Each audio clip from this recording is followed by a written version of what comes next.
the anticipation is building up, and it's like we know that it's somebody better call a tow truck because there's a breakdown coming, you know?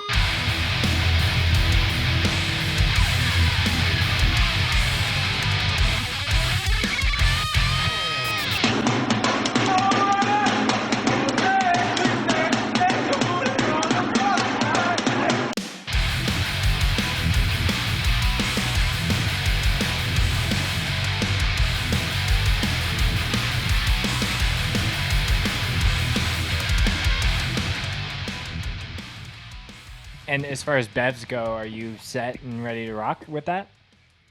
Yes, sirree. Very excited, it looks like.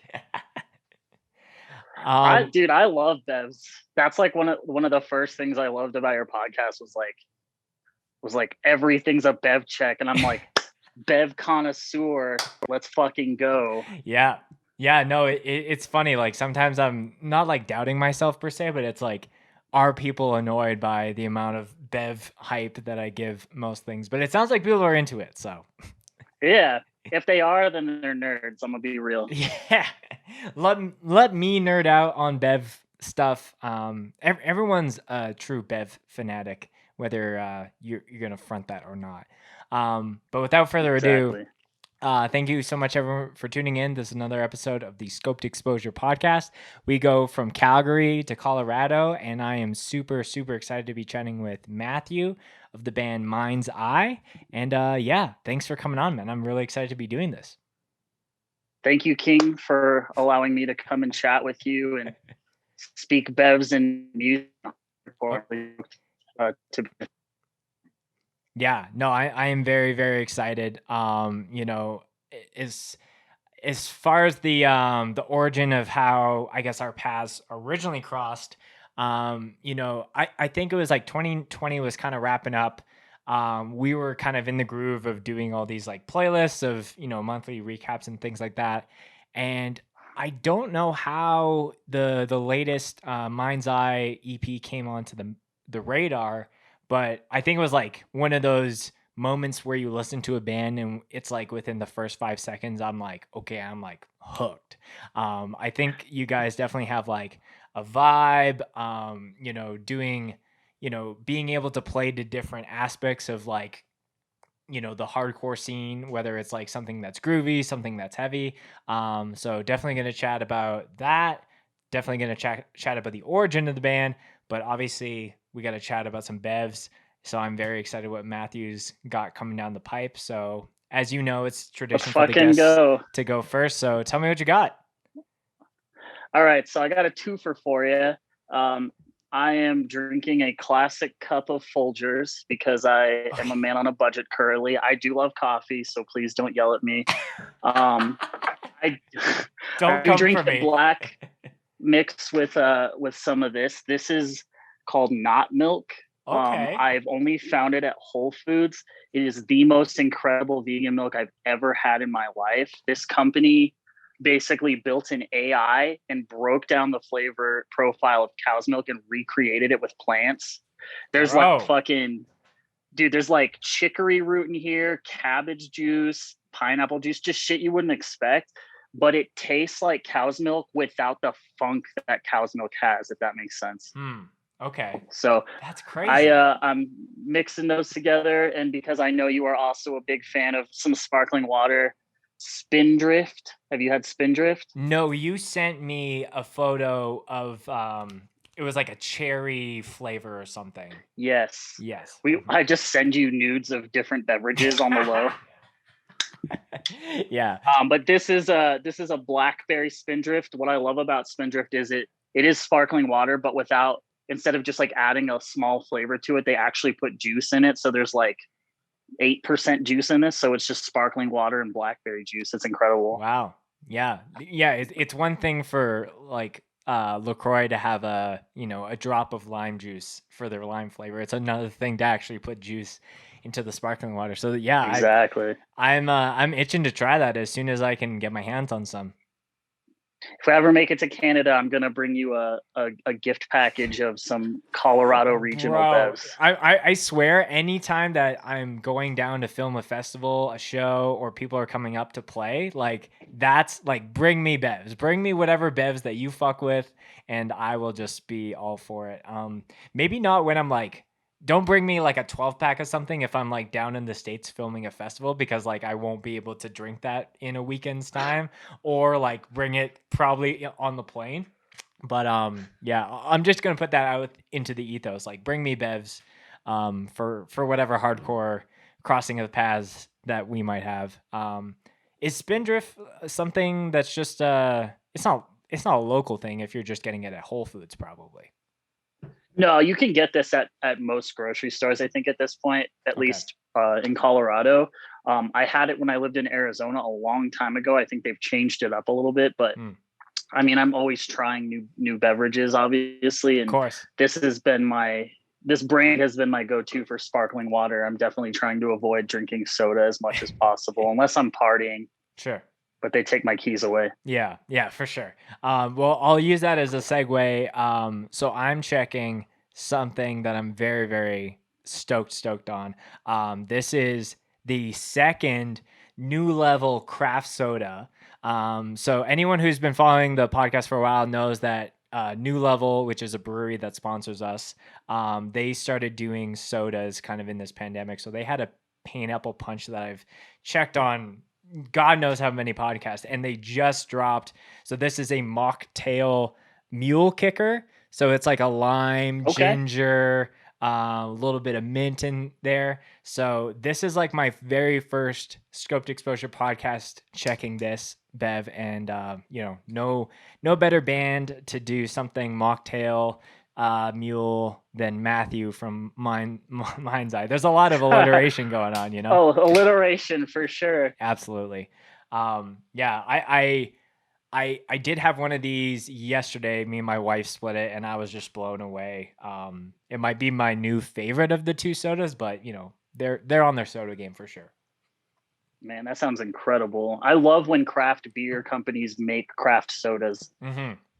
Yeah, and like this is peeling the curtain back a little bit as far as the process, but like there's places like Jones Sodas that's like more syrups that are creating those flavors, and New Level is doing like all fruit. Like I was talking with Drew just the other day, and we were just chatting about different flavors and all these different ideas, and he's like, "Oh yeah, we just got an order of like all these peaches, so they're gonna be working on." Either So I sick. don't know if it'll be a soda per se. It might be like a sour or beer or something, but it's all fruit, baby. All no artificial flavors, all that good shit. So cheers to you, my friend. Really excited to be doing this. Um, Glad we got tons of good bevs. I was a little daunted when you're like, I got my Folgers coffee. I was like, oh, is that is that the standard? But No, it's bottom of the barrel with no, the other top tier stuff you got. absolutely. But the milk covers up the Right. awfulness Yeah. that is Folgers. Yeah. It kind of like brings it together. And that is a Plus, it's like thing. what 7 o'clock at night, so it's like it's just an evening cup of Joe. You Yeah. know, You don't want like really good, like finely roasted beans to like really kick you in the energy butt when you're like, oh, I should be winding down the day versus starting it.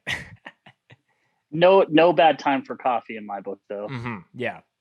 And that might actually be a better move than doing like cheaper coffee versus like your fancy like decaf coffee, if that makes sense. Oh yeah, absolutely. And not to keep talking about bevs, which I'm sure we could both do all day. Oh yeah. There's a local coffee shop here, and they have this mug that if you pay $80 for one full year, you get unlimited drip coffee, and they roast in house as you're walking in. Yo. So that's my go-to usually, but it's like 30 minutes from where I live, and so I had to scramble. No, that's the ultimate move of just having just come back for more. And then it just gets people in the door. But like you said, we could chat for Bev's probably for an entire hour. So we'll cut it at the Yeah. almost 10-minute mark and move on to some music shit. So Matt, as you know, anyone who's new on the podcast, I always like to get a little bit of a, hardcore origin story, get some context about how they came up through heavy music. We're pretty much the same. We're a few years apart age wise, and I think that there's definitely a lot of crossover. I think from things for myself, but also for you, and I'm sure there's people listening in the same way. All that being said, take me back in time. Tell me some of the formative records and moments for you, and we'll kind of start there. Absolutely, man. So, my dad is a musician, so live music has always kind of just been like normalized to me, kind of in Mm, the background of my life. I grew up watching his bands play. He's played in like Dokken cover bands and like 80s rock metal kind of stuff. sure. So huge influence on me. He played drums and he sings. And then I'm from Arizona initially. I moved here to Colorado when I was 14, and I'm currently 31. When I moved to Colorado, I started attending shows at our local venue here, which is now the Black Sheep, which is actually world renowned, which is pretty fucking sick. Mm, Um, but I started going to punk shows back then. It was mostly like punk and ska and the so I just went for of it. And then I remember my freshman year of high school, this girl who was a senior made me a mix CD. She kind of took me under her wing musically, and it had everything from like the early November, the number 12 looks like you, August Burns Red, American Nightmare, Under Oath. So it was like all over the kind of post-hardcore, hardcore spectrum, if you will. sure. Because at that point, emo was getting like super big, at least here. Hmm. And so at that point, I started getting into that culture. Went and bought my first pair of flared girl jeans, and the rest was history.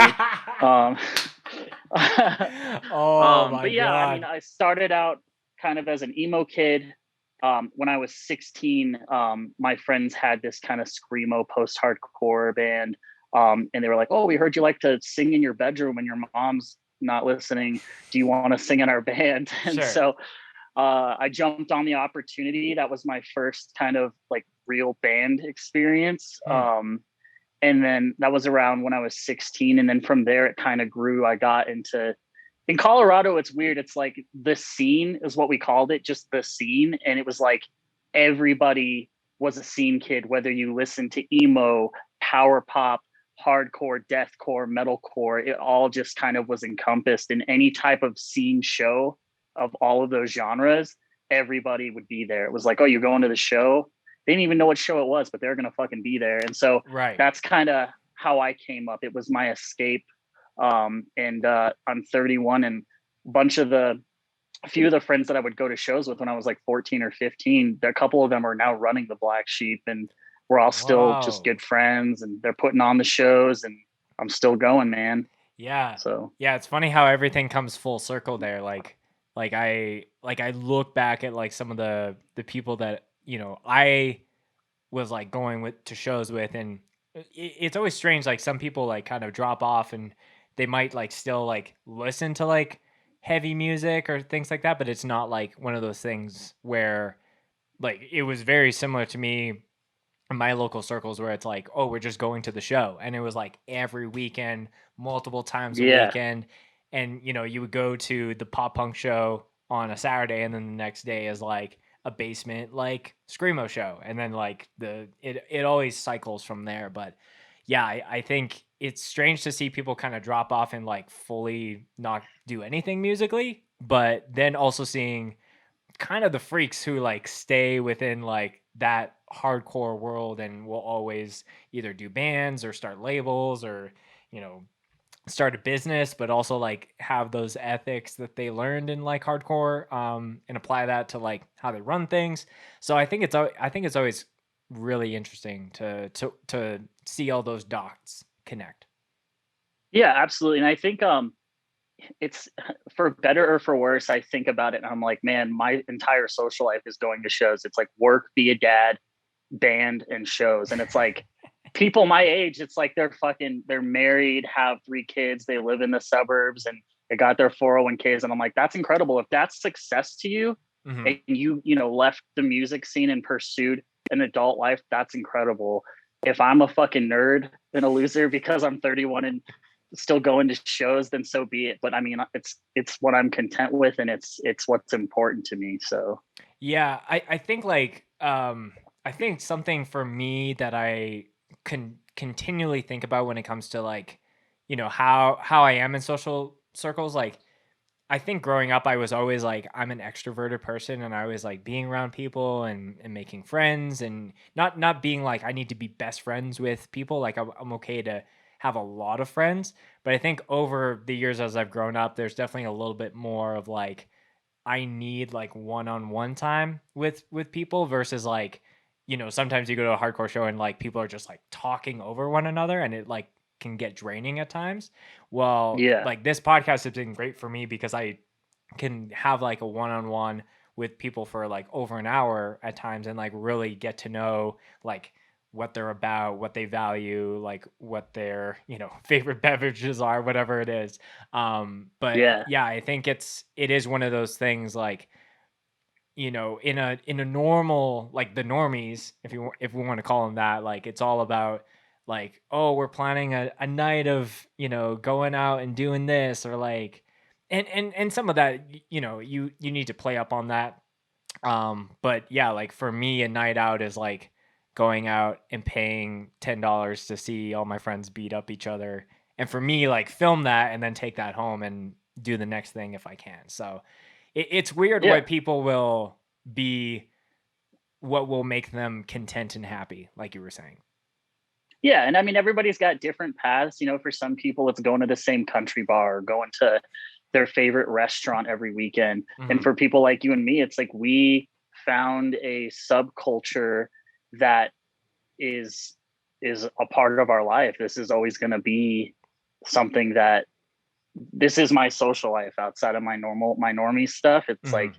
and I don't foresee myself ever. And the beauty of like hardcore and hardcore adjacent music is like hardcore is like one of the genres that somehow has transcended and evolved and just never fell off. You know what I mean? Yeah, And yeah. it just, the generations, the young kids come in, and again, like you said, some people stick it out into their adulthood, some people fall off, but it's like that's what I love about hardcore is it's so transcendent, and Yeah. it touches on, it branches out to so many different subgenres and lifestyles, and we all come under the same roof and share, you know, similar beliefs and just the love for singing in the mic and moshing with our friends, man. Right.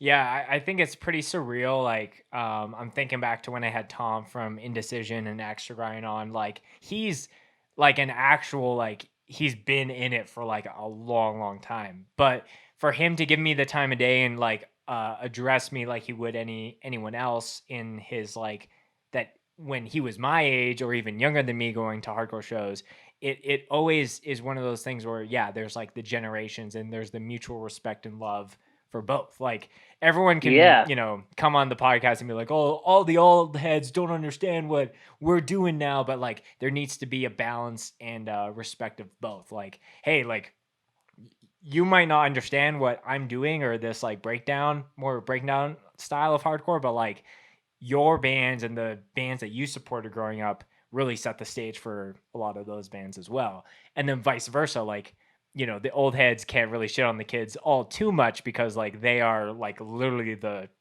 spirit and the fire that like makes shows right. and all that just like continue to grow. Yeah, dude, absolutely. I think the beauty of like hardcore kids, like I listened to that episode, and that dude is just like a genuine motherfucker, and it's like people like Right. that are the ones that really stick it out in hardcore and give a shit and continue to give a shit, whereas you have the old heads who are like, well, you know, this was an important, you know, period of my life, and so that's why only this era of hardcore matters. Mhm. And then you have the young kids who are like, you know, I only like XYZ, these bands that I just got into without any real understanding. Even if you don't like, you know, traditional hardcore punk, I think it's important to at least learn about the history of your subculture and be appreciative. Mhm. Because there's going to be bands you like and don't like. I mean, hardcore is music, and music is art, and art is subjective. So Yeah. I think as long as there's a, like you said, a mutual respect that bands between the different generations, that's what's kept hardcore going, Yeah. period. And it's going to keep hardcore going. Yeah, and I think most things in life, like anyone who's like maybe getting into like this world through like larger scale acts, like, you know, if someone's like finding out about Code Orange through, you know, because they were like literally everywhere all over the map now, and they're like, well, like I don't understand like Madball, like that shit is whack. But it's like, well, Yeah. Madball and like a pocket of those bands probably inspired a lot of the Code Orange kids, at least like going to shows, if anything. Like it doesn't Yeah. need to be music, it could just be the culture itself. So yeah, I think you're absolutely right. There needs to be a level of like, you don't necessarily like it gets into this weird thing where it's like, I agree with you. If people are like, yeah, I really lean more on this, you know, hardcore, maybe even beat down, like metalcore kind of stuff, but like maybe New York hardcore is my thing, and that's totally fine. But I think Yeah. at least having some knowledge of like how things connect over time is the very least. And I think if you learn that, you actually might have more appreciation for that, like, you know, more classic sound, if you want to call it that. Yeah, absolutely. Mm-hmm. So, as far as we've been going on tangent here, but I know. So it sounds like you actually started singing in bands before anything like instrumentation wise. Is that kind of timeline correct, or like when did drums kind of come into the mix? Yeah. So, my first band was like a little screamo band. I was 16. It was here in Colorado. We had a couple iterations of it, kind of fucked around with different genres and subgenres. Got to play with A Day to Remember and Pierce the Veil when I was like 19 or 18, and I was like, this is the most I'm gonna do, and this is it. This is it, Right. guys. We made it. I had moved back to Arizona into my 20s. I was in a deathcore band there for a while, and I Oh, did okay. vocals there. Um, Moved back here, and at that point I'd been in a bunch of just kind of various projects over time. Mm-hmm. And when I moved back, I was like, I want to play drums. I want to pick them up and just play drums in a hardcore band, you know what I mean? And I had started with a couple of people. There was a band called Fortune's Fool from here. I started that band with those Oh, guys. okay. Yeah, I know that band. And Mm-hmm. then I played drums for them for a while. They kicked me out. And then it's okay. They kicked me out. They eventually recently split up, but so that was my first time like really playing drums in a band. And after a period of time, I started this kind of like emo indie project called Gloomy, where I finally picked up a guitar and kind of just taught myself the basics of guitar to write some songs by Mm-hmm. myself. And then after a minute, I was like, you know what, man, I want to play drums in a hardcore band still. And I love all different subgenres of hardcore adjacent music, but I really want to do something fucking groovy where it's just, you can just bob your head to it. You know what I mean? Mm-hmm. So I reached out to a couple of my friends who were in other bands who also liked stuff all over, because a lot of the bands in Colorado, most of them are, you know, drop down heavy, more metalcore. There are several different like generations of different styles of bands all over, but and I love all that stuff. But I was like, man, we don't have anything that's like just groovy and still moshy, but like not heavy per se. Yeah. And so I hit up a couple of the dudes. We got together. A couple of them had some riffs already. I hit the drums and we wrote a couple of songs, and we were like, okay, this is sick. I think we're all kind of on the same page here. And then we brought in our vocalist, who had been in a band with one of the guitar players. I would name him off, but I don't expect you to remember everybody's name, so I'm just gonna keep it like that. But and then we brought in our bass player, who's my best friend, who does sound at the Black Sheep. Okay. Yeah, we had a project previously as well. But basically everything just kind of slowly came together. We put out a single, and then from that point we continued to write and like really just kind of started to solidify our sound more.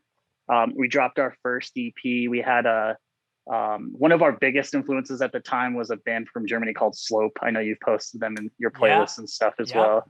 Super fun, groovy band. And we actually got them, the two vocalists, to do a guest spot on our first EP. Oh, no Which is way. That's badass. sick. Yeah, dude. It was super sick. We were stoked Slope that they is were willing to do so that. sick. They're I incredible, got dude. them. There's nobody like them. But so we got them on that first EP, and we were super stoked on that. It had some a little bit of traction, which is really cool. And then yeah, we wrote the True Blue EP. We actually kind of hung on to it for almost a year because so much had happened. You know, there's a Black Lives Matter protest that was super important. We dropped a single for that and released a shirt to donate the money for that. We didn't want to like put the attention on us during that period of time. You know what I mean? And then so eventually, yeah. Which single was it from that EP? It's not actually on the EP. We Oh, it exclusively was. dropped it on I got you. Bandcamp, so that way any funds could go towards it.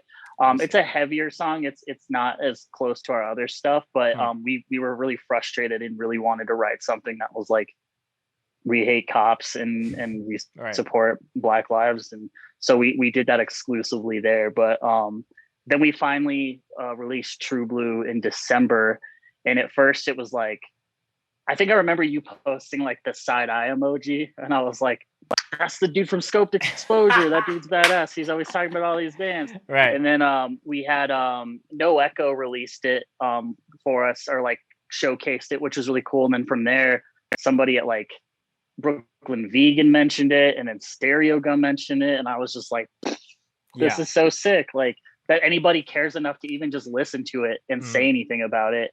And then we just recently did a music video with Eric Easterday. And it came out super badass. Like we had some cool ideas back and forth, and we're like, man, we want it to be super 90s vibey, just kind of aesthetically match the way that I think we sound. Yeah. And he did an incredible job on that. And that's kind of the last thing we did. And yeah, now we're planning on we're currently writing for an LP. We're going to be recording with Taylor Young in November.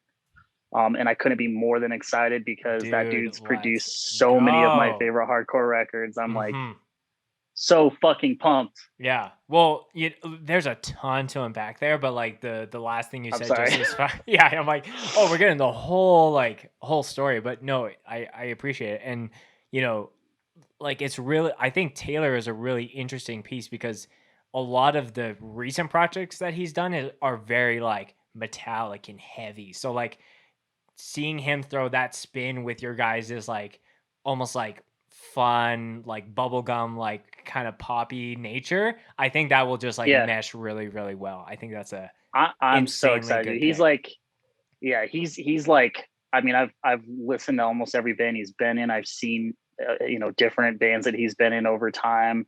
And I was honestly intimidated to reach out to him, but he's just like a genuine same thing with like other old heads, just a genuine motherfucker. He knows hardcore in and out, and I'm excited to get his ear in on the project and help us really make that record. Right.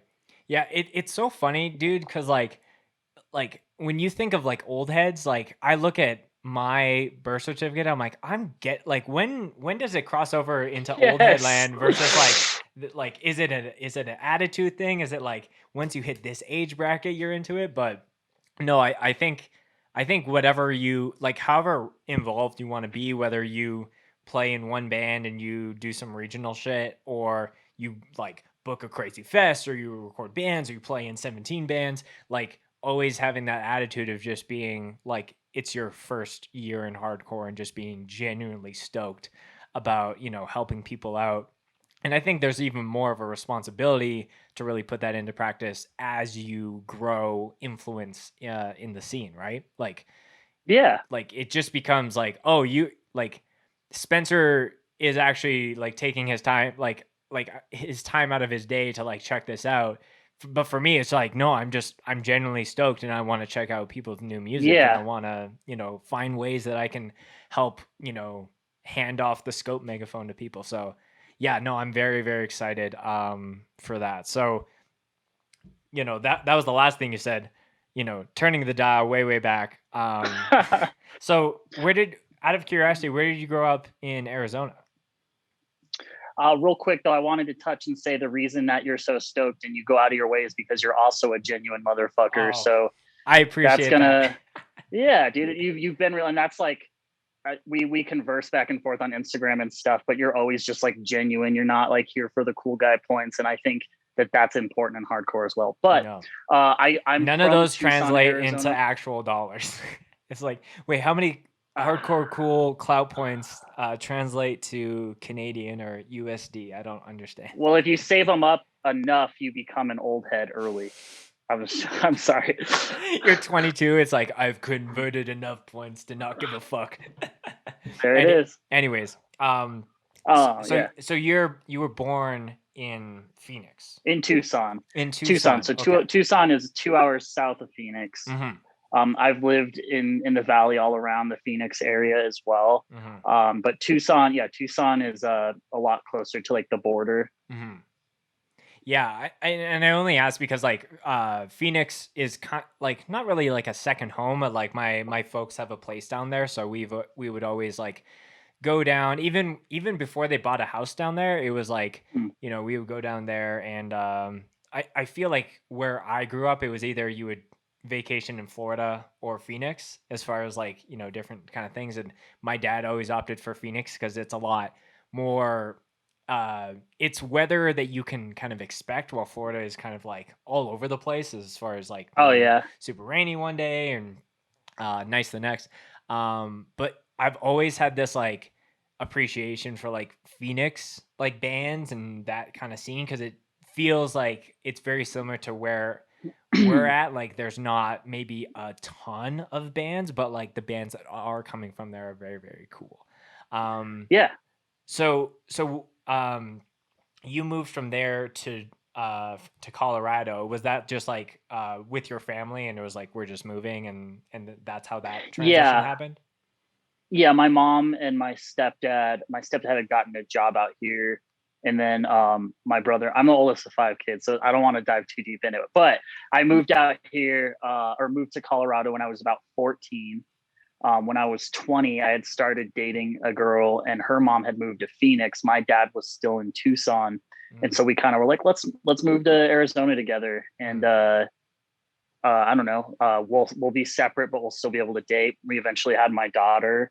We Right. broke up, and then I kind of bounced back and forth a couple times trying to like figure out my footing. Eventually moved back to Colorado, and then I've been here permanently again for the last like 4.5 years. Yeah.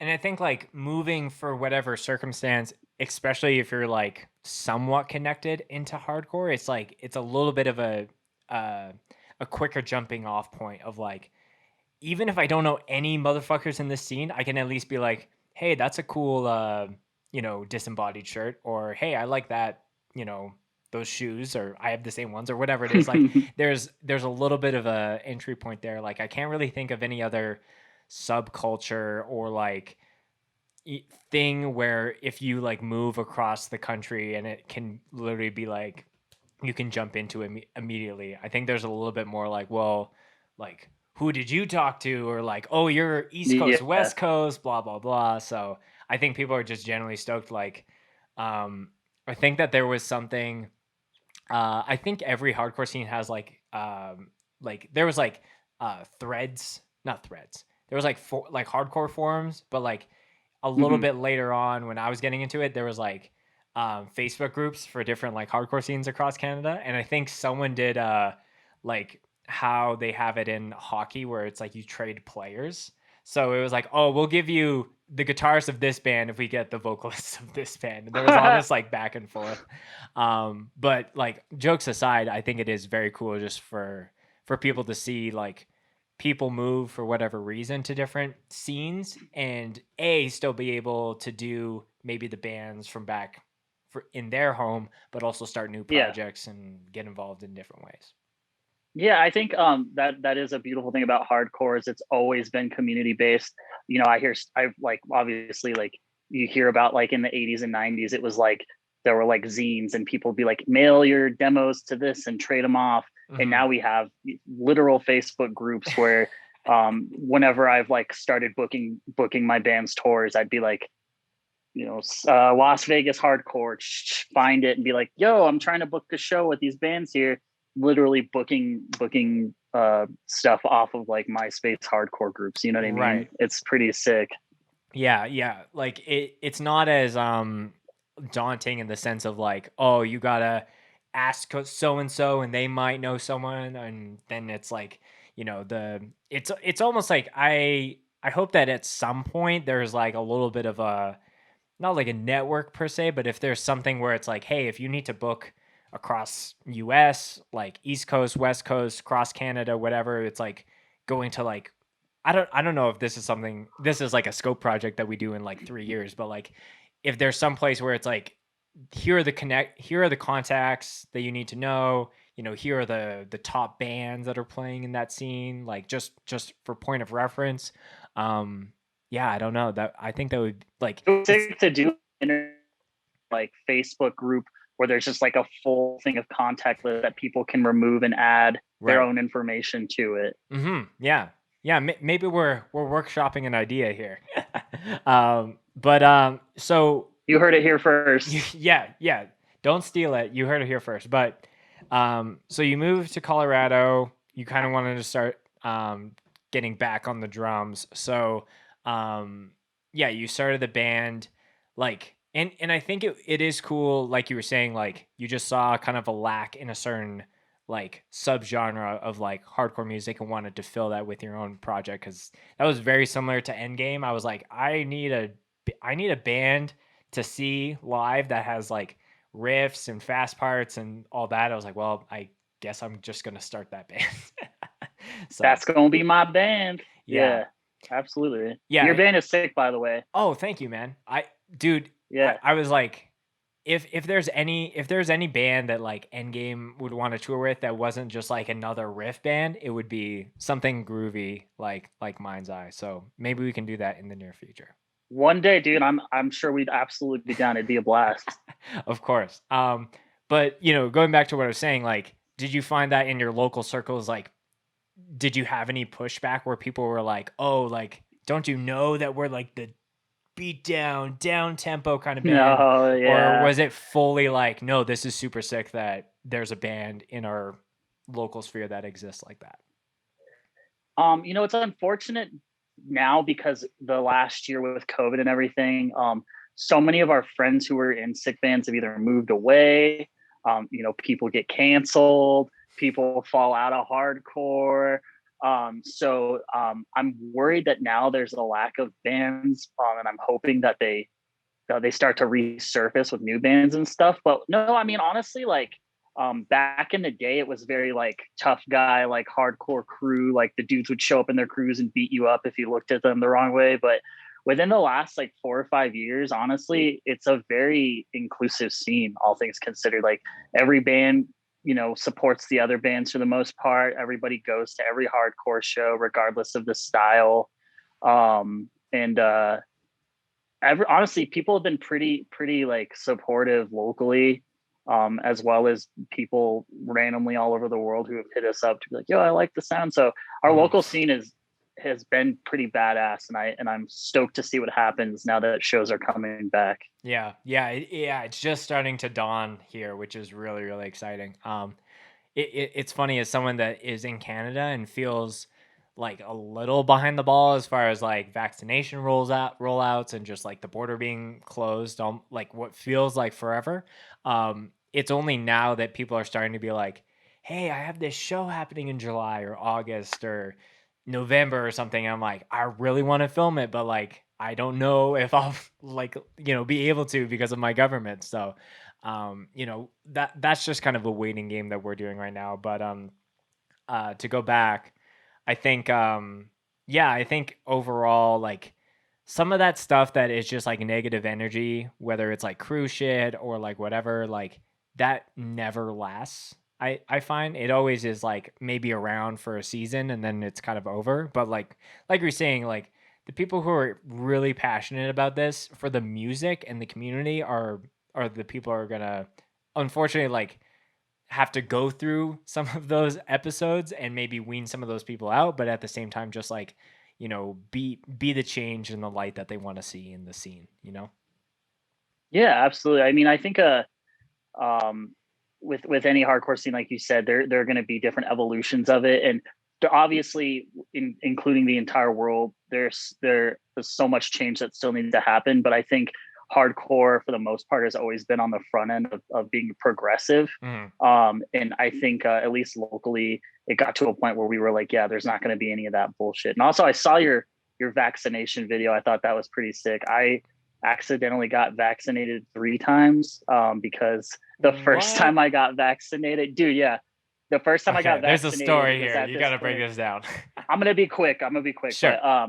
But the first vaccination I got, I was able to like get in last minute when they had some leftovers, and it was before they even did it to the public. I was like, I don't know why you let me do it, but I'm doing it. Okay. Got the vaccine.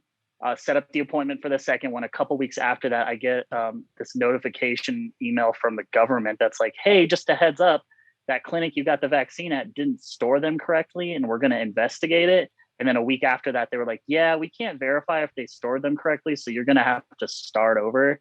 So I had to get it 2 more times. Bro. So, I mean, at this point, if shows come back, though, and anybody is, going to try and cancel anybody, I'm like, bro, I've been vaccinated 3 times at this point. Please don't say shit to me.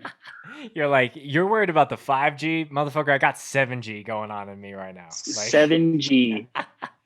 Dude, that's crazy. Yeah, it's pretty, it's wild because, like, obviously when it comes to hardcore, everyone like looks at what's happening in the States, and like, there's been bands who have already played shows being like, hardcore's back, and like, it's weird being like, I can't foresee when a Canadian hardcore show is going to happen, but at the same time, you look at other places around the world that have actually done their due diligence and had a proper lockdown, and they've had like festivals of different things. But like, that band Whispers? I think they're from Bangkok.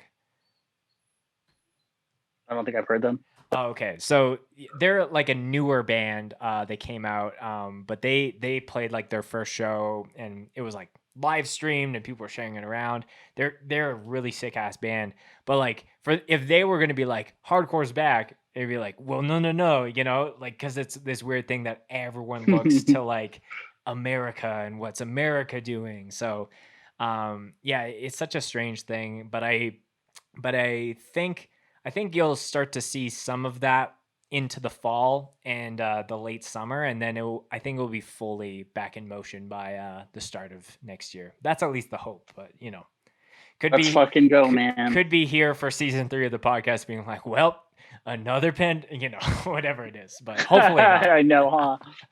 Dude, yeah, it's been crazy that this thing has like lasted this long, and I go in and out of like, have we learned our lesson the next time that this shit comes around? But I can't even be confident to say that, There are always going to be those fucking nerds who like refuse to believe science and like aren't willing to participate for the greater good. And unfortunately, there's not much you can do except for finding where they work and making fun of them on Facebook. But right. So I don't know. Everybody's got their opinions. I also understand and respect that everybody wants to protect their own body and decide what's best for them. And I get it from that standpoint as well. All I know is for me that hardcore is the only social thing that I care about, really. And I did what I had to do, and shows are slowly coming back. I'm going to follow safety protocols, and I just want to see some shows and play some shows. You know what I mean? Yeah, dude. For sure. On that note, I was talking with a friend about it, and we'll be really quick on it, because like COVID talk feels like fatiguing to no end. But she was saying like, I think like everyone like has, like you said, like tried to do their part, whether it's maybe not going out, like whether that's like you have super harsh restrictions or not, or like maybe doing different things, or maybe not going home for Christmas, this, that, or the other. But I think as soon as you get like vaccinated, like you have done your part, like, you can go out and do different things. It's like anything off of that is on the, the backs of the people that have just been stupid and like going out and doing things and being reckless and, things like that. So, yeah, that's all we'll say, when it comes to pandemic stuff. To use that as a little bit of a transition back into the band. I know like lots of different bands, in the lack of shows have experimented doing things like live streams and things like that. You guys to my knowledge, have done 3. So, and that's almost like, when I think of bands who have done that many, I think of like Code Orange, but they have like crazy levels of production. Right. So is that right? You've done, because I saw there was like a like kind of a live off the floor kind of style one.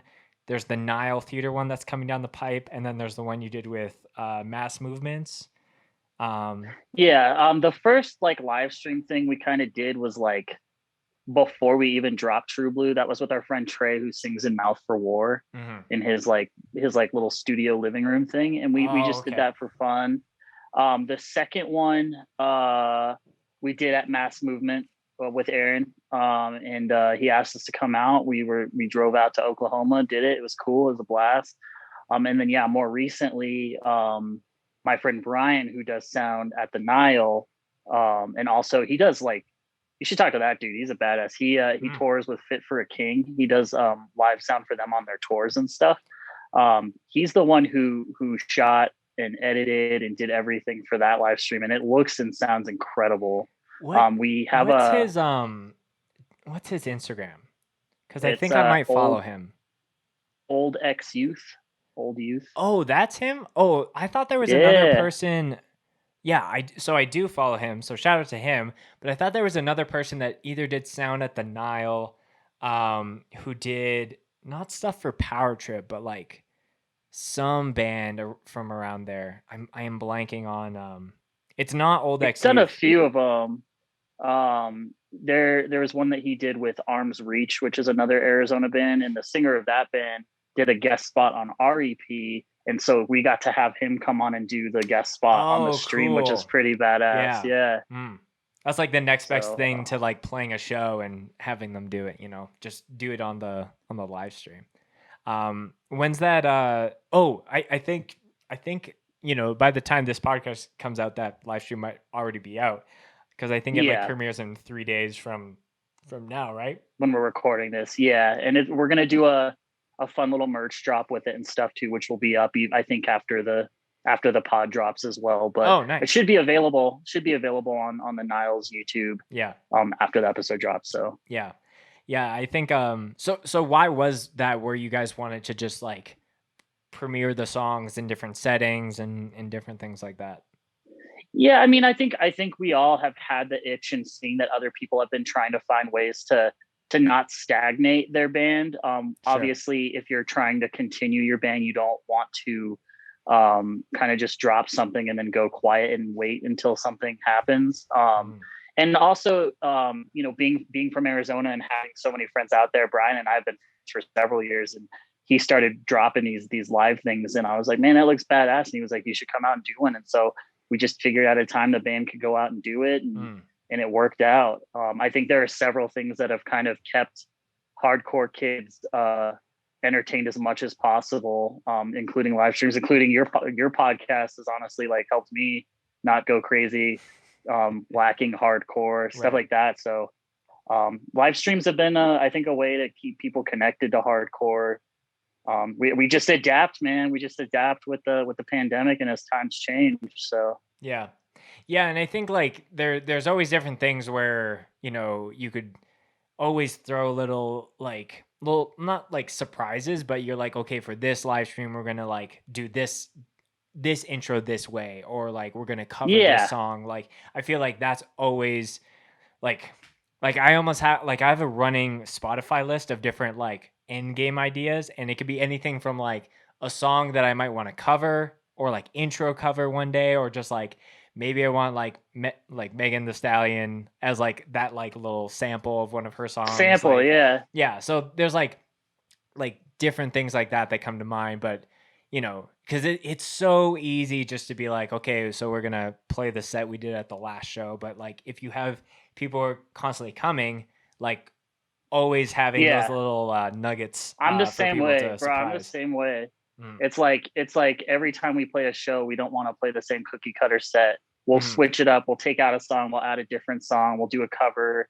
We'll mix it up. And I honestly, like in any project that I've ever had, I've always, and it annoys the fuck out of any band that I've ever been in, any of the band members. But I see it from like A to Z. Like the vision. I'm like, okay, this is the kind of music I want to play.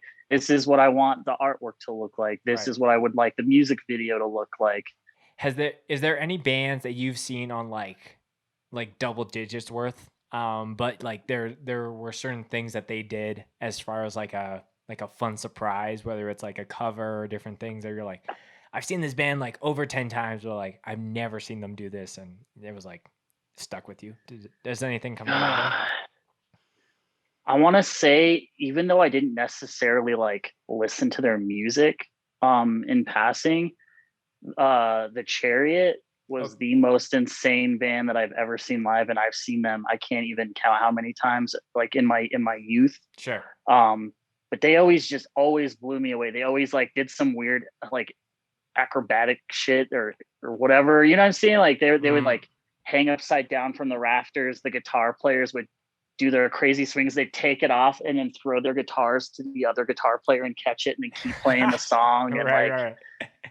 That's definitely one band who always would like mix it up. And like I said, their music at the time was too like chaotic for me personally, but their live show just like well worth it. Mm-hmm. Yeah, I feel like I fall into that exact same pocket where like I think it was just like too crazy and just didn't have some of the structure that a lot of the heavier music that I was listening to at the time like kind of was like, well, like what do you mean you're just gonna have a part that's just like hitting and guitar feedback and then hitting again and repeat Yes, that, exactly. you know? But you know, one of the very first times that I traveled to see, you know, a hardcore show was driving from Winnipeg all the way down to Minneapolis to see the Chariot like on their final tour. Because I think it was like they had such a standard for like live, like their live experience where I was like, okay, I got to see this before it's, you know, gone forever. Gone. Yeah.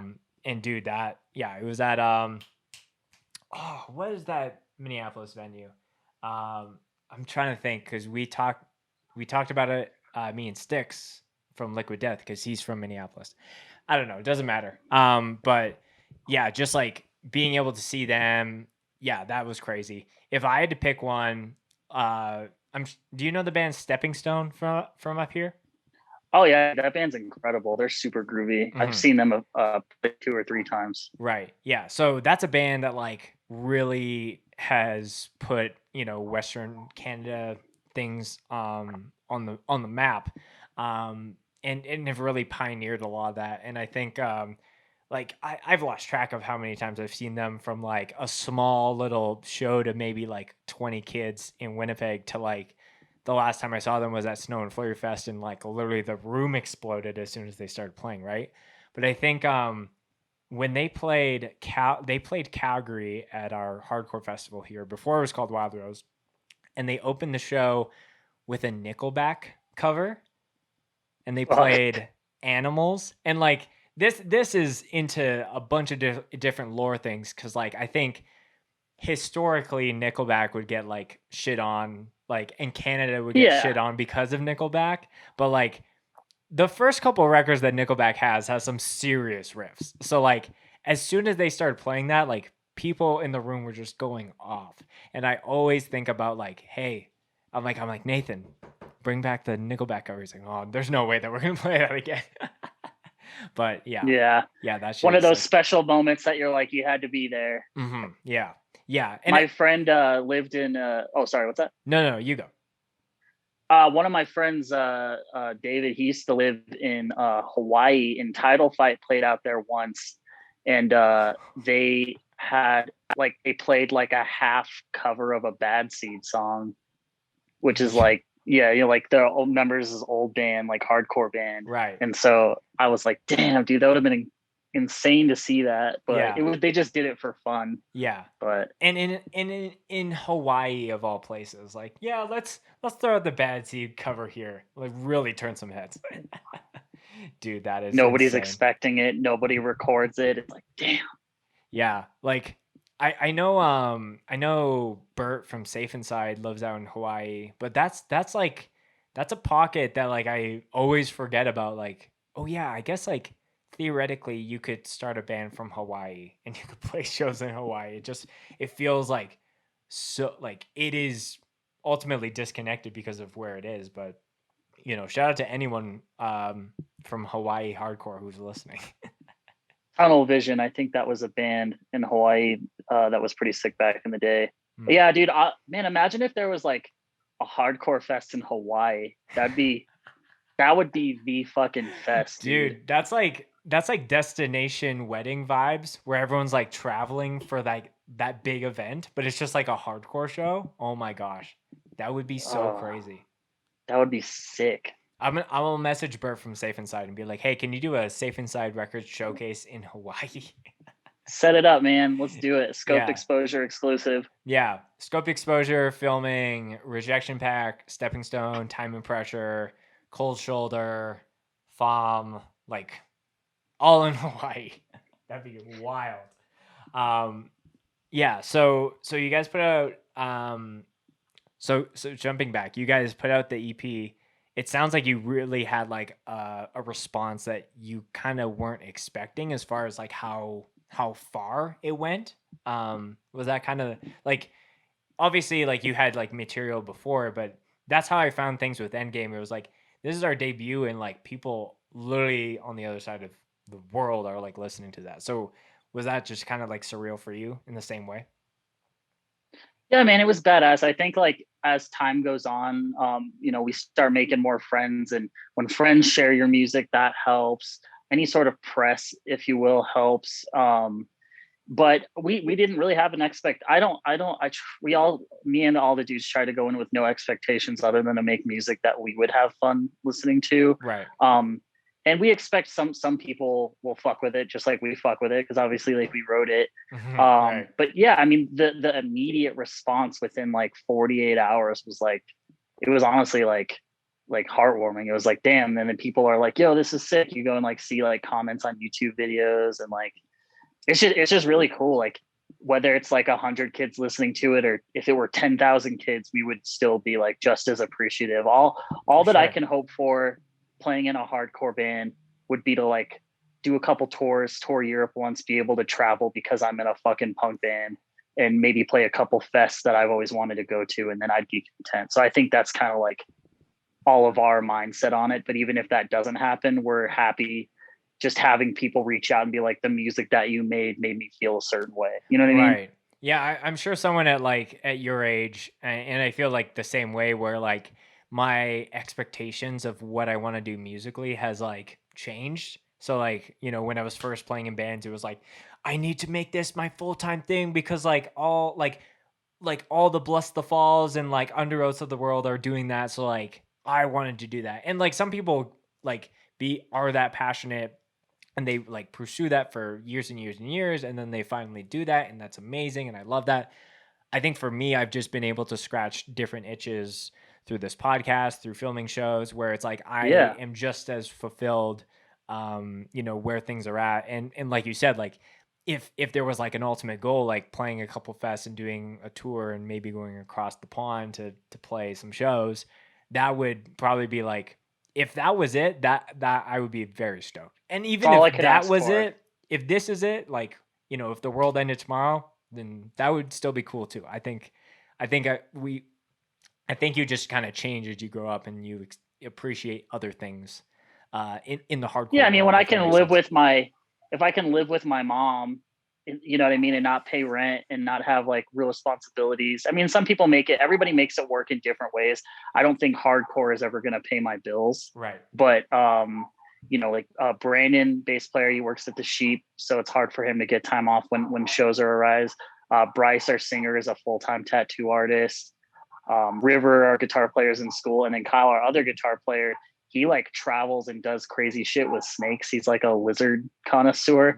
Yeah, dude. So What? it's like, and I'm a dad. I'm Right. a dad full time. Brandon's also dad. So it's like we all have our normie life shit, and so I think it's always going to unfortunately be part time in that sense. Mm. However, it's full time enough that like when important shit can happen to make our band do cool things, Hmm. that's when we can get serious about it. But I mean, even in between, that stuff, I'm watching YouTube videos of my favorite bands. I'm refreshing Instagram feeds, listening to podcasts. Hmm. Hardcore is, I constantly consume it. You know Yeah. what I mean? All of us do in the band. So So I think most bands who have like put out releases and have a little bit of a like a bump or a boost in their awareness or just recognition have like new goals and like, okay, well, maybe we can do this now because this many people listen to us or know about us. So what are like your personal, like, because you can only speak for yourself versus the entire band, but like what are your three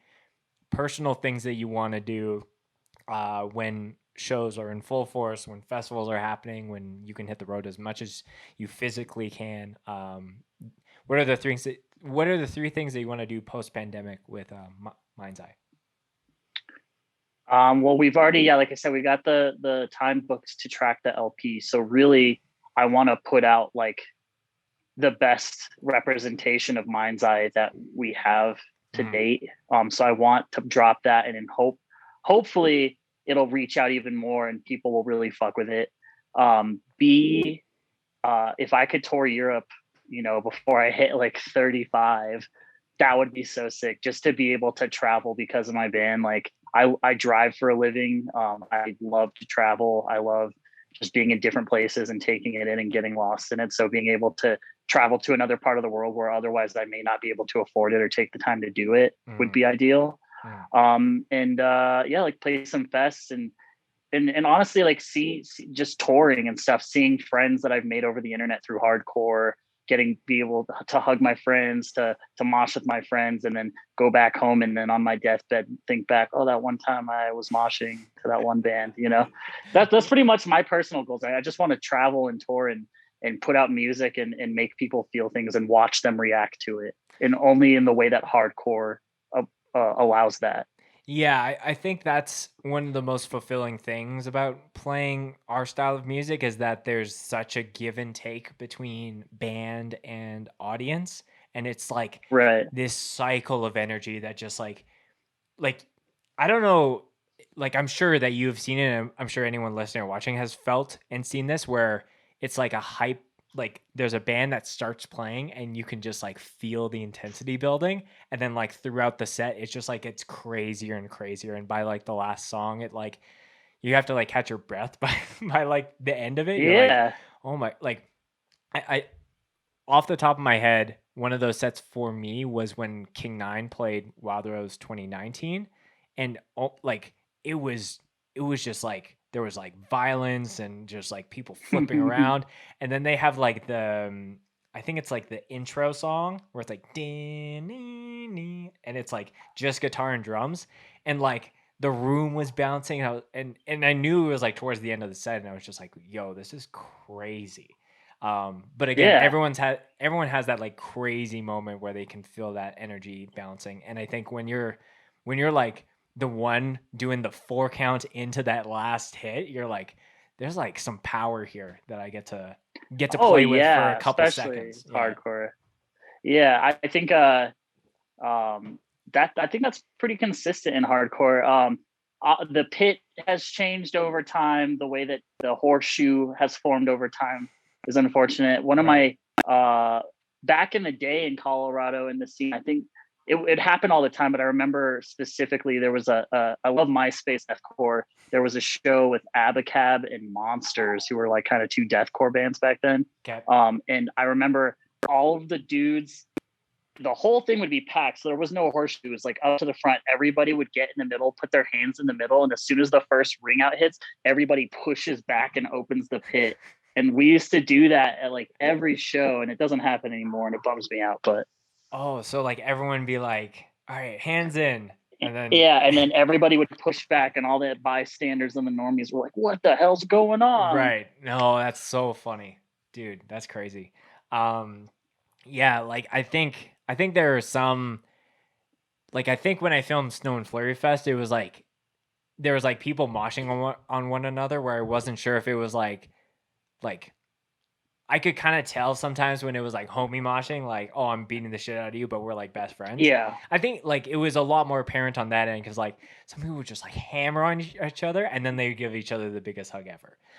But yeah, sometimes you're Love like, that. if you're going to a like LDB or This Is Hardcore or Sound and Fury, like there are those people that are like the locals of that scene who might have like those weird traditions, like you're saying, like, oh, like if it's a part like this, like so and so has to go on stage and like front flip onto nothing or Yeah, whatever and it that's what I is. want to do too, like with touring, is being in like different regions and seeing how like the mosh moves like differ in like different regions as time goes on. It changes and stuff too. That's always fun. Yeah. And it's crazy because like we're the type of band that we could play with like a youth crew band where like the moshing is a lot lighthearted and posse jumps and two steps, and then you go to like we could play with a beat down band where people are getting bloody noses. Right.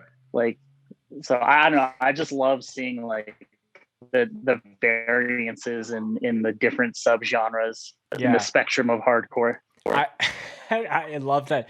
I'm gonna air this on the podcast, but growing up in Winnipeg, people in that scene always knocked people in Alberta because they would do like the spin clap, if that makes sense. So they would do I something, love that shit. and it was always like, oh, that shit is so lame. And I was like, what are you talking about? Like all these kids from Alberta clearly have some style when it comes to like doing these things versus just like I'm gonna just swing my arms like a propeller on an airplane. But no, I think that's a big thing. It's just seeing the different style points, because that's one of those things that's like people will like think of if someone was like, who's your favorite mosher, people are already like thinking of like, oh, I saw like, oh, so and that so guy and does so and that so. cool thing. Right. That guy does that cool thing. Yeah, because everybody kind of gets their own routine down of what parts. Obviously, like different mosh parts have different styles of dancing. But I still mosh clap before I start swinging. I still do the woo. Right. Like it's just hype to me. Why wouldn't you get stoked and clap if you got your own thing going? As long as you like, my thing is like, if you're having fun, that's the bare minimum that I could ask for. People who are involved in hardcore recognize different mosh parts have different dance moves, and if you're trying, we all start somewhere. You know what I mean? Yeah. There are, it looks like, corny out of context. No matter if you're not in hardcore, it looks corny out of context. It's either you get it or you don't. Right. And if you don't be a dick, and don't be a dick to those who don't get it. Right. What's your favorite mosh move, whether it's something that you do or you like to see other people do?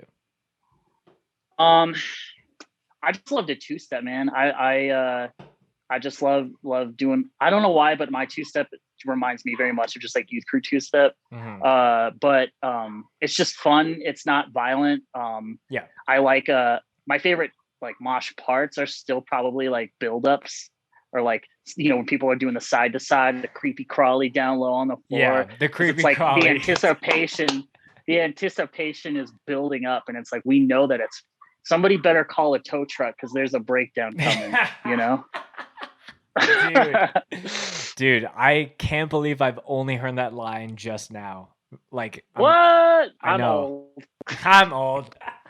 I think the creepy crawly stuff is always a go-to. I like seeing people go like full what's that called? It's like what an army person would do, like in the trenches, like actually on the floor, dude, for real, dragging their like white t-shirt on the dirtiest venue floor possible.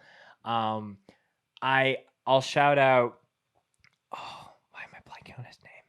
This is a bad day for brain recall on some things. It's all good. I won't tell nobody this happened. I just know.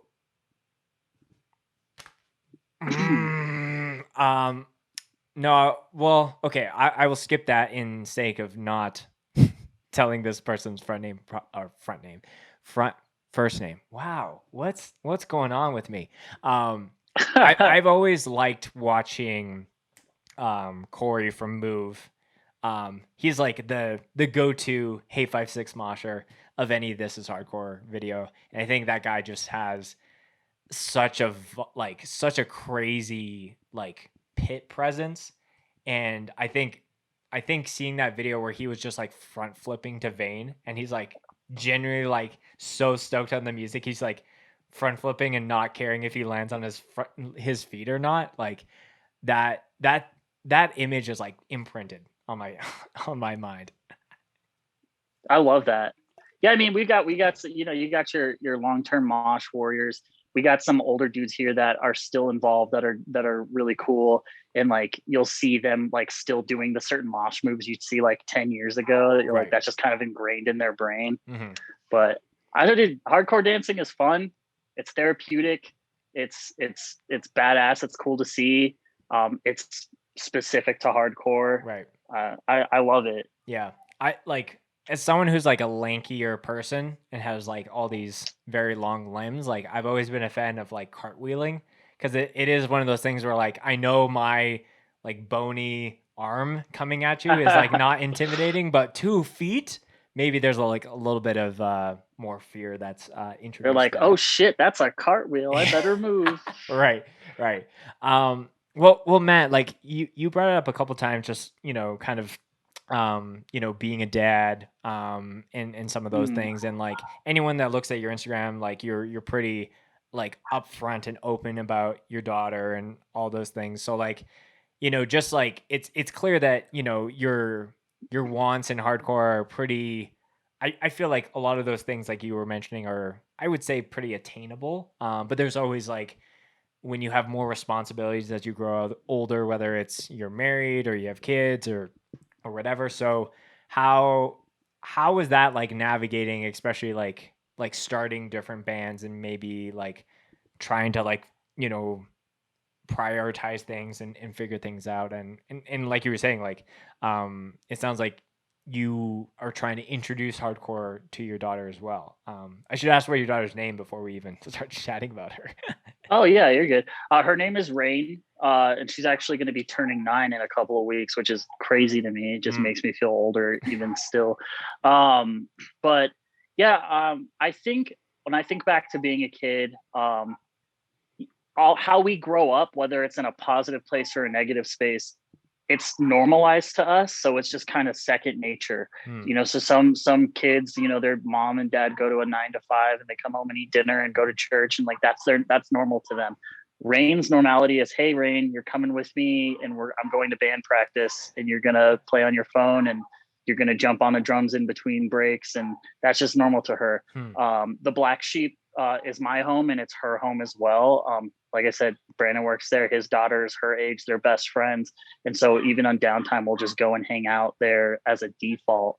So all of that's normalized to her. She recognizes hardcore. She knows different hardcore mosh styles. She loves my bands or any of the music I'm in. She's very supportive. Hmm. Um, in terms of navigating like the normal life stuff, not to get too dark, but we weren't together, but her mom lost her battle with depression almost a year ago. Mm. And so that kind of changed the landscape of how I'm figuring out the parenting thing. But thankfully, Rain has a lot of family and I have a lot of friends who also have kids, and we kind of watch each other's kids, and she's got a really good, strong support system. And thankfully she's a genuinely good girl, and people enjoy being around her. Mm. So I think I'm doing something right in that space. But she also, because I have family kind of all over in the event, for instance, my main job, I'm a bus driver. I shuttle college students between their apartments and the college. It's pretty simple, pretty easy. Sure. But I'm off during the summer where I pick up part-time jobs just in the summertime. Whereas if COVID wasn't a thing, I'd be able to take that 3 months or any time in there and tour if See. the possibility presented itself. So in those situations, for instance, this summer she's going to go hang out with my sister in Texas who has a son, and she'll be able to visit family while I'm working part-time and working on band stuff, getting ready to record and stuff like that. So thankfully I have a good support system all around. I'm making it work as a single parent as best as I can. And, regardless if she likes it or not, I'm going to be a hardcore dad, I guess, but she enjoys it. She gets it. It's going to be normal to her whole life. And honestly, man, I think that is a beautiful way to paint that, because I think that like a lot of like normal upbringings get like glorified, and then anyone that has a different style of being parented or like gets like shit on, which is like super super shitty, because like I like how you're saying it. It's like it's like that's such a telling thing, where it's like, yeah, someone that maybe has a very negative upbringing, maybe they have like shitty parents, that becomes normal to them. So it's like that self-awareness of like, what my what not my no, what's not like normal, but like what is right, and what is the right way of like raising this person, and instilling the Yeah. ethics and the morals that like I would want to see in my child. But I think it's super cool that you're kind of like, yeah, this is like what dad does, and like it's not this thing of like a dad needs to be, on the couch at 9 p.m. and, doing these things because he's had a long Right. day at work. It's like being a dad could look like so many different ways. And like, as long as, you're, you're raising, your kid, right, as far as like how they're, evolving into a person, like, I think that's super cool, man. And I got to commend you for doing that, especially, being a single parent now. Yeah. Yes. I appreciate the Yeah. kind words, man. It's I mean, honestly, dude, she's my best friend. And I hope my only hope is that I communicate with her, even if it's on subjects that maybe more conservative families don't like to talk about. Mm. Any questions she has, I'm honest with her.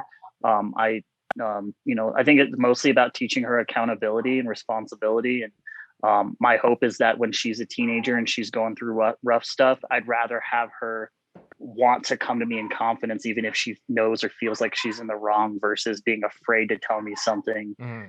because she fears, being in trouble or whatever. And so I think our relationship is unique as opposed to a lot of maybe like society's normal parent child situations. Mm. But I think we all like think back to our parents and the things we didn't necessarily like about their parenting and try to adjust our parenting according to that. Mhm. Just as I'm sure she will one day if she decides to have kids, she'll be like, I didn't like those things that dad did, so I'm going to do these differently. Yeah. You know what I mean? And no Like for one's instance, she's like, oh, sorry. oh, I was just gonna say, like, and no one's perfect. Like, there's Yeah. no one size fits all for anything like that. But yeah, you're totally right. As like, well, my parents did this, and I don't want to do that. And if I do have kids, like, I'm gonna do this differently. But it's always this evolving game of like, you know, Rain's not gonna like something, and then if she has kids, then there'll be something else. But I think the biggest thing,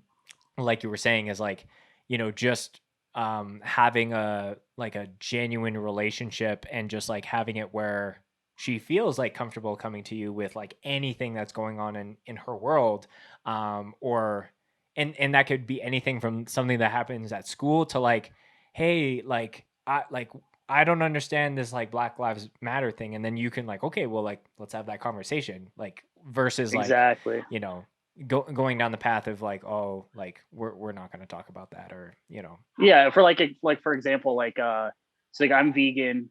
One day she asked me why I was vegan, and I Mm. said, do you really want to know? And she said, yeah. And I found like the most mild video I could find of like animal exploitation, and just showed her a clip of it, and it emotionally affected her. And so she decided on her own she wanted to be vegetarian at least. And so Mm. she's been vegetarian for a year and a half now on her own accord. And then from her mom's side of the family, they wanted to reach out and tell me that I was like abusing her by showing her where her food came from. And so it's just like, yeah, just like weird disconnects and like differences in I guess like parenting decisions and stuff like that. But Right. she's my best friend, and she's still a pain in my ass as any child is. But she's my best friend, and so I'm thankful that she gives me a purpose. You know Hmm. what I mean? Yeah, no, absolutely. Like, whether that's like a kid or like a pet, like, there's so many things where it's like, okay, like, thanks for being around, because you're giving me a reason to like be on this earth. Yeah, absolutely. What's what's something that, being in this world of like of raising Rain and all that stuff, where it's like different things or ways that you think about approaching aspects of that, like, you realize that those are things that you were taught in like hardcore, or like there's parallels there. Does anything come to mind on that regard? Can you elaborate a little bit Oh, more? sure. So, um, like, what in hardcore do you think that you learn that you apply in your parenting style? Maybe that's a way better way of asking that question. Okay, yeah, Yeah. yeah. I mean, I've learned a lot of progressive things through hardcore, through friends in hardcore. I've learned a lot about feminism. I've learned a lot about veganism. I've been straight edge for almost 10 years, whereas she witnessed alcoholism on her mom's side of the family. And all of these things present opportunities for conversation where I can implement my ideals based on these progressive notions that I've found through hardcore, and then kind of apply it to my lifestyle. And then if she takes that and applies it to her lifestyle, she does. And there will be situations where she's like, her best friend Brandon's daughter is Black, and there's been several conversations about like what things are not appropriate to say, even if she didn't recognize that she was saying something that wasn't appropriate. Sure. Just things like that, you know what I mean? And then of course, like, seeing her dad in like hardcore bands and stuff, a lot of like DIY ethic, a lot of the stuff that happens in hardcore is do it yourself. And I don't know, she's also very artistic, so I hope that in due time she finds different like artistic outlets. She likes to draw and paint, she likes to sing, she likes to dance, so she's definitely very right brained like me, as opposed to like wanting to do her math homework. Yeah, and you can appreciate that now in the podcast, but like later on you're like, no, you actually need to do your math homework. Exactly. Yeah, because I'm not doing it, I can't remember. I'm just joking. Yeah. Dude, it was like some things where it's like I know growing up it was like, oh, I'm gonna go ask my mom for this subject, and like maybe ask my dad for this, but probably just ask my mom for all those things. Exactly. Which parent to go to. Yeah, I think one of the final pieces there that I'm kind of curious about, you said that she's into singing. Is there like a small piece of you you're like, I would love to be able to like, do the daughter father jam session of some kind down the road, or has that already happened? Yeah, I mean, yeah. So I'm like a huge R&B nerd, and so she listens to a lot of R&B with me, and I do a lot of like acoustic covers on my Instagram just for fun. And there's been a couple instances where she'll join me and sing along as we're playing. So we even just on our own time we'll sit around and just like jam songs together and sing along and stuff. And music's a huge part of her life, just as it is mine. So what's her like go-to thing that that's in your world as far as like music goes, like for acoustic or R&B or whatever's first to your head? Yeah, I'm trying to think. I don't know if you could see, I have like all this vinyl up here. Oh, okay. So yeah, so I have we'll have days where I'm like, all right, pick one off the wall, Right. and we'll listen together. But she's really obsessed with I have a friend named Brian who used to play in the like emo indie band called Have Mercy. Okay. And she's obsessed with that. She loves They're Only Chasing Safety by Under Oath. We'll be in the car and she'll start screaming her guts out.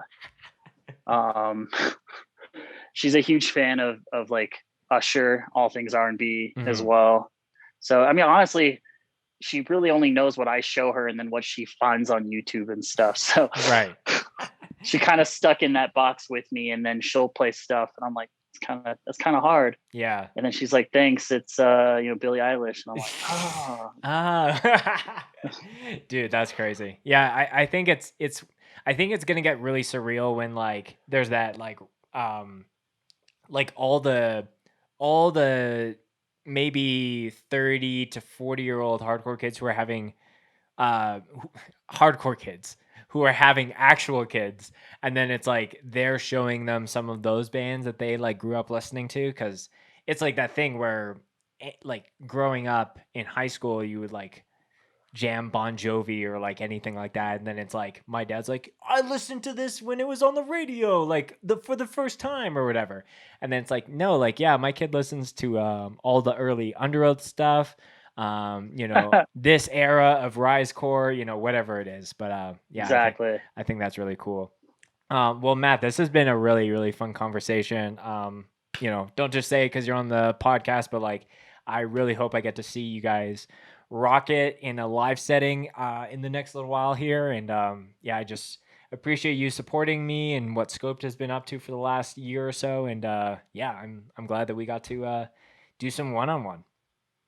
Yeah, dude, I appreciate you uh, letting me come on and chat and talk about my band. And I appreciate you giving an outlet through the pandemic for lots of people to talk about their bands and show their bands off and talk about what's important to all of us, Mm-hmm. in hardcore. Yeah, well, I appreciate the kind words. As you know, the last portion of this podcast is a favorite mosh story that you would like to share, and that could be anything from shit that happened to you, shit that you did, shit that happened at a Mind's Eye show, whatever's the first thing to your mind. Am I allowed to ask you to share a mosh story? Because I don't know if Oh anybody's ever done that. no, you're damn right. I'll give you one, but I definitely want to hear one from you still, and All I'll have right. to start thinking about that. Okay. If it's okay, then I'm gonna just do a speed run of like a few just quick ones. Is that okay, or is that against the rules? No, there are no rules in the mosh zone. So yeah, The have at mosh it. zone. Okay. Whatever you want. The drummer of my deathcore band got knocked out during a show and actually had to get brain surgery where we thought he wasn't going to survive, and he survived. That was crazy. Wow. Okay. Yeah. I went to stage dive during a Code Orange set that was like kind of a last minute set here at the Sheep, and there were not enough people to jump on, so I just kind of hopped off stage, completely shattered my heel bone, and was in a cast for 9 months. um our guitar player River, one of our first shows, accidentally hit somebody in the jaw, and they had to get surgery. And because of that, we were basically banned from playing or even going to that venue. Unfortunately, all a misunderstanding, all an accident. My favorite mosh time of all time. There was a show in Tucson at this place called the Bum Steer, and it was like outside in this patio area, even though the building itself was closed. It was Rotting Out, Minus, Take Offense, Drowning, uh some band from Australia, and then like a local youth crew band. So it was like so many different kinds of hardcore in one show. Yeah. So every single set was a different style of moshing. We had dudes throwing trash cans during one set, dudes climbing up and stage diving in another. Right. The cops got called during Rotting Out, and there was like a helicopter and everything, and they shut the show down, and then Rotting Out came back out and finished the set.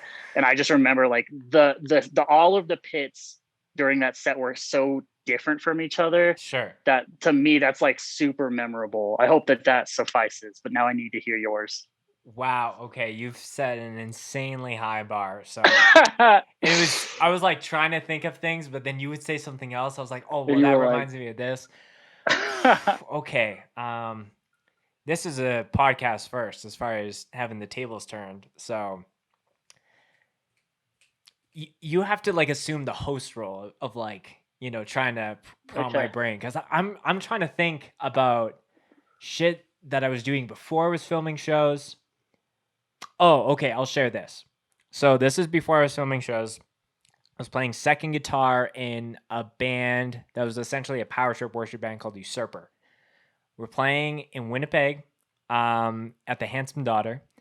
Two Joes roll off the street because like the area that venue is like people go bar crawling, and we'll just get shit faced and just walk around. So these two guys come off like normies off the road, like very intoxicated already. People, I can't even remember because we were just mid set while this was all happening. This guy named Tommy was taking photos, and he's like a very good photographer. I don't know how active, like he was playing drums in a couple bands, but he was taking photos at that show. He was like, this guy was like bumping into him like it was like a push pit at like a whatever thing, and he kept like pushing him away because he's got this big expensive camera. And then obviously this guy who assumes this dude is pushing him and not like joining in the push pit gets upset. So he swings at him, and then Tommy is like, there's no fucking way, because he's got like thousands of dollars worth of gear, and he does that. So he just like knocks him out.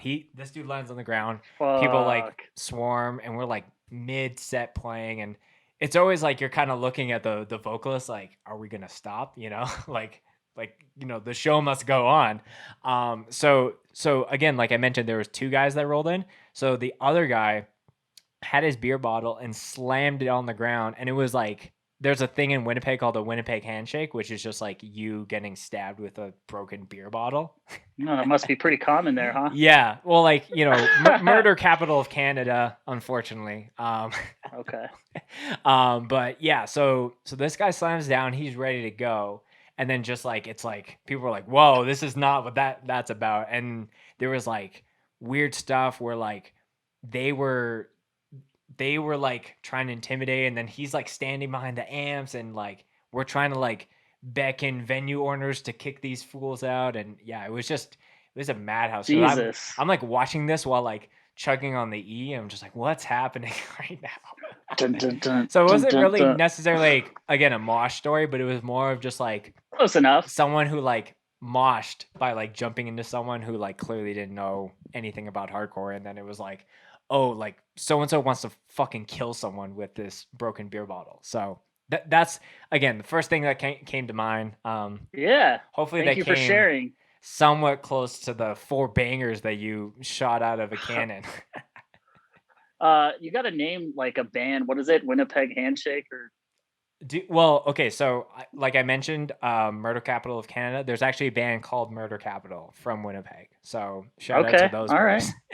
If you like, you know, heavier, like down tuned, like their guitarist is gonna hate that I say this, but it's like borderline deathcore y, but it's kind of like a Case Your Strain hardcore. I'll say that. I love all of it, man. Well, I'll check it out. Yeah, definitely. Well, as far as for people who are listening or watching, please go check out Mind's Eye. Please go check out Matt's shit. All of his info is going to be in the description and in the show notes of the video. If there's anything you want to shout out, plug, or send the people off with before we wrap up the episode, man, the floor is yours. Yeah, if you're into like acoustic indie emo stuff, check out my solo stuff called Gloomy. It streams everywhere. The one thing I did want to say is if you're in a band or any sort of artistic outlet through hardcore, I urge you to support your friends and work as a team. All of our merch, our music videos, people that we plan to record with are either friends or friends of friends. And we always try to support people who take photographs, all that stuff. I just urge you to help your friends and have your friends help you in return. And I want to say thank you again, Spence, for letting me come on and for keeping this podcast a couple episodes a week. It's consistent. It keeps me going when I'm working. And yeah, check out Mind's Eye. 100% to all that. Appreciate you, Matt. I can't wait till we get to cross paths officially in person. It's been a long day, but thanks for coming on, man. And yeah, shout out to Mind's Eye.